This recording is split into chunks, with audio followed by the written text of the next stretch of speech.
Final Four, Correct. iba na rin yung mindset nito. Correct, correct. Palagay I ko agree. all I or agree. nothing. I agree. And this Lyceum squad, as we mentioned, almost landed in that first spot. Remember after that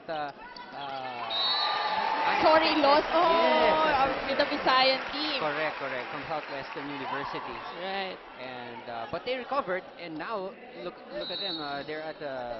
They belong to the top 4 teams here for this for this conference in the 7th season, and they're going up against a very strong lineup of UST. Magandang start kagad. Look at this face off. Santiago and Guliman right away at the net. 2 6-footers facing off each other. Good defense by De La Peña. Form tip off the block of Santiago, gets the first point for Lyceum. Wala nang nagawa si Tabakero doon kundi sumigaw na lang at pumaksak ang bola right in the middle of USC's defense.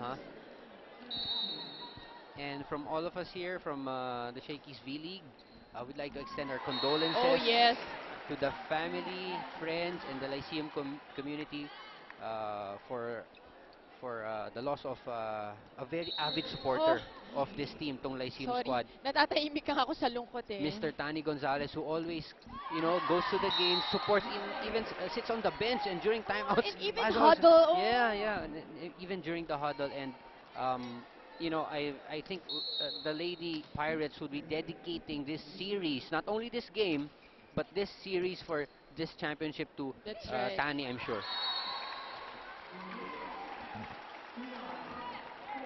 And it is Lyceum off to a hot start, 4-1 in this first set. Guliman ready to serve. Shakey's, if it's fun, family pizza, it's got to be Shakey's. Alam na alam ni Coach Emil Londok na kailangan talaga strong start siya against UST. Yes, he knows that. He knows that. Artates with a single block. We were talking about this earlier. The blocking of Lyceum has really picked up. And this is our Mighty Bond Dikit block. Mighty strong, mighty fast, Mighty Bond. Guliman with an excellent, poor reception from Michelle.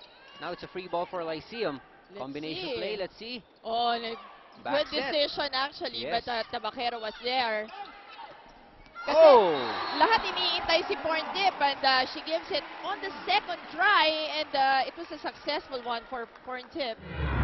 Let's have another look at this play. This is our PLDT My DSL Super or Power Spike, brought to you by PLDT My DSL. Look at that sequence, Mozzie. Porntip is your #1 attacker for Lyceum, and none of the USC blockers went up to block. Kasi medyo naguluhan sila nung una, doon sinetap ni Tabafunda sa likod. So, second option lang ang nangyari kay Porntip. Oh, but this, whether it's a first option or second option, when Tabakero goes up for those outside hits, there's a good chance it's going to end up with a UST point. Mikasa, the official ball of the Shakey's V-League. Good defense there from Carolino. Off-speed hit from Maizo. Artates. It's a good play right there. Good blocking from UST. Porntip gets blocked. Dalia Cruz. Long rally right here. Oh! And it goes back to UST as Lyceum scores another one. Lyceum relying on their excellent blocking to edge out UST so far here in the first set. Well, if they play this way at the net, mahihirapan, mapapalaban ng UST. Sabi ko nga, on paper, napaka-offensive nung lineup, ano? Puro mga attackers ang makikita natin, but always, if you've got a good, strong blocking front line, baniwala minsan yung mga attackers yan. Just like what's happening right now to UST. Lyceum on top, 8-2.